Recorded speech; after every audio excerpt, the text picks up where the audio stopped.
Hello guys, welcome once again. स्वागत है आपका एक और नई वीडियो में। होपफुली आप सब बढ़िया होंगे। तो 16 जैन 2025 को ऑफिशियल साइट पे नए इमिग्रेशन अपडेट्स जो है वो आ चुकी हैं, जिसमें कि बात करी गई है कुछ ऐसे चेंजेस की जो काफी लोगों को अफेक्ट कर सकते हैं। तो आज की इस वीडियो में क्या नई अपडेट है एंड किन लोगों पे अफेक्ट करेगा, उसी के बारे में बात करेंगे। So do watch this video till the end. उससे पहले अगर आप कर रहे हो मेरे चैनल को फर्स्ट टाइम विजिट, तो मेरा नाम है गुरप्रीत कौर, आप देख रहे हैं you me and England's life. आप इस चैनल को सब्सक्राइब कर सकते हो for more informative video about UK life, UK visas and current update.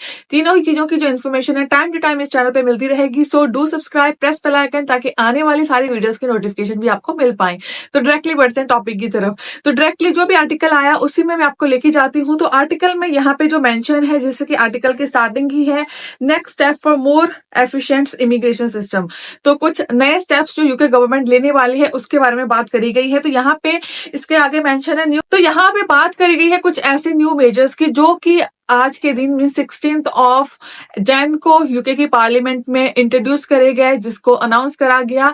जिसका जो मेन पर्पस था वो ये था कि यूके में जो यहाँ पे बॉर्डर फोर्स है या फिर माइग्रेशन को लेके जो भी लोग यहाँ पे वर्क करते हैं, मतलब जो भी उनके वर्कर्स होते हैं, ये उन सब प्रोसेस को जो भी यहाँ पे खर्चा होता है वो टैक्स पेयर की मनी से जो अब करा जाता है, उसका जो बोझ है टैक्स पेयर से हटा के अब यूके गवर्नमेंट का प्लान है कि जो लोग यहाँ पे आते हैं उन्हीं पे डाला जाए। तो बेसिकली कुछ चेंजेस करे गए हैं, कुछ यहाँ पे फीस अनाउंस करी गई है जो कि इंक्रीज होगी आने वाले टाइम में।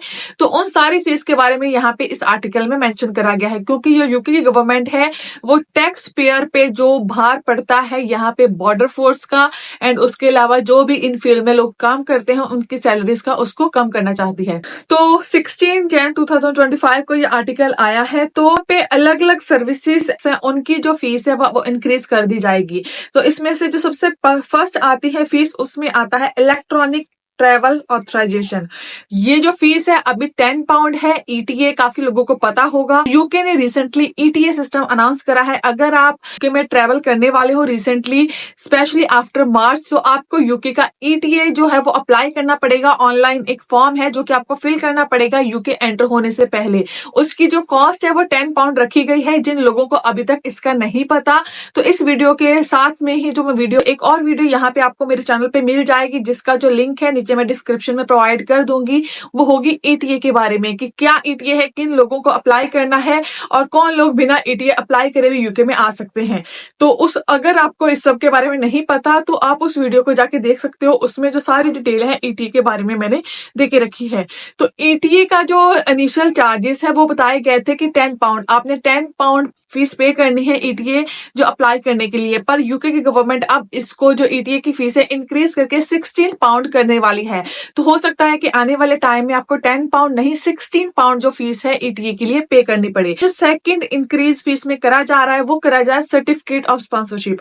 कॉज जब भी आप यूके में स्किल्ड वर्कर वीजा या काफी और तरह के वर्क वीजा अप्लाई करते हो, तो आपको जो लाइसेंस स्पॉन्सर्ड कंपनी होती है वो प्रोवाइड करती है सर्टिफिकेट ऑफ स्पॉन्सरशिप, जिसके बिहाफ पे आप जो है यूके का जो स्किल्ड वर्कर वीजा या फिर किसी भी और तरह का जो वर्क वीजा है वो अप्लाई करते हैं। इस टाइम पे इसकी जो फीस है वो around 239 pound, I am not sure, but इतनी ही है, 240 पाउंड तक होगी। तो अब जो यूके गवर्नमेंट है उन्होंने बोला है कि वो इस फीस को इंक्रीज कर देंगे। अब जो इंक्रीज करके जो फीस यहाँ पे करने की बात करी गई है वो है 525 पाउंड। अप्रोक्सीमेटली जो डबल फीस देने की बात कर दी गई है कॉस्ट अप्लाई करने के लिए।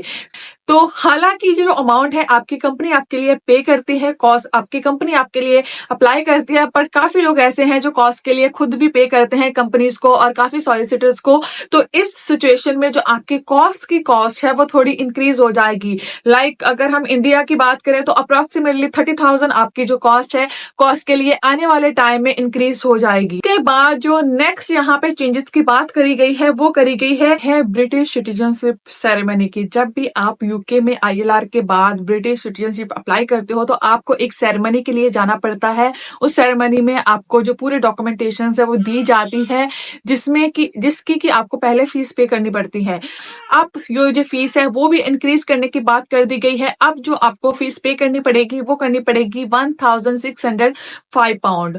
तो इसके अलावा यूके गवर्नमेंट के अंडर काफी और कंट्रीज एंड आइलैंड्स भी आते हैं। तो काफी इंटरनेशनल लोग उन आइलैंड एंड यूके की टेरिटरीज में भी जाके वहां पे रहना पसंद करते हैं and after meet their requirement उनको ब्रिटिश सिटीजनशिप मिलती है on the basis of those countries. बाद उनको भी एक सेरेमनी के लिए इनवाइट करा जाता है।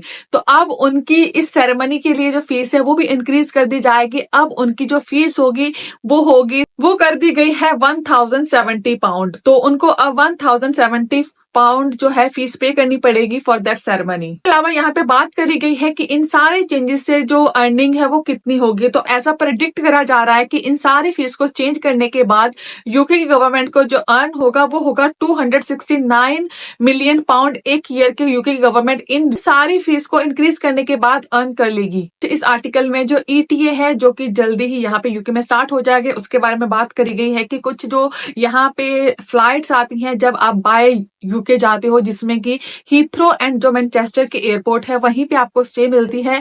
तो अगर तो आपकी जो ट्रांजिट है वो थ्रू एयरलाइन है मींस कि आप यूके का जो बॉर्डर है उसे क्रॉस नहीं करते, मींस आपको वेट नहीं करना पड़ता यूके बॉर्डर क्रॉस करके एयरपोर्ट के अंदर। केस में आपको ईटी अप्लाई नहीं करना पड़ेगा। फिलहाल के लिए यूके गवर्नमेंट ने यही रखा है। कंट्रीज के लिए इनिशियली ईटीए जो है वो स्टार्ट करने की बात करी जा रही है एंड यूके गवर्नमेंट ने बात करी है कि आने वाले कुछ टाइम में वो ऑस्ट्रेलिया एंड जो यूएसए है उसको भी ईटीए सिस्टम के अंडर लाने वाले हैं। तो कुछ ऐसी अपडेट्स थी जो कि रिसेंटली अब यूके गवर्नमेंट ने जो है वो पोस्ट करी है on their official site. Hopefully जो लोग जल्दी यहाँ पे आने वाले हैं या फिर इन वीजा कैटेगरीज के अंदर वो वीजा अप्लाई करने वाले हैं जहाँ उनकी सेरेमनी होने वाली है तो होपफुली ये वीडियो उनके लिए हेल्पफुल रही होगी। उसके अलावा अगर आपका स्टिल कोई डाउट है तो नीचे मुझे कमेंट सेक्शन में मेंशन कर सकते हैं। इसके अलावा अगर आप किसी स्पेसिफिक टॉपिक के बारे में वीडियो देखना चाहते हैं तो वो भी नीचे कमेंट सेक्शन में मेंशन कर सकते हैं एंड आप मुझे फॉलो कर सकते हो ऑन इंस्टाग्राम, फेसबुक का ग्रुप भी ज्वाइन कर सकते हो, पेज भी लाइक कर सकते हो। इन सारी चीजों का जो लिंक है नीचे लिंक ट्री का लिंक दिया हुआ है जिसके सिंगल क्लिक पे आपको मेरे सारे के सारे सोशल मीडिया प्लेटफॉर्म्स मिल जाएंगे एंड जो ईटीए वाली वीडियो है वो भी डिस्क्रिप्शन में आपको मिल जाएगी। तो नीचे जाके अगर आप डिस्क्रिप्शन को चेक करोगे तो वीडियो का लिंक वहां पे अवेलेबल है। तो गाइस जल्दी मिलते हैं नेक्स्ट वीडियो में। Till then keep subscribing, keep supporting, bye bye.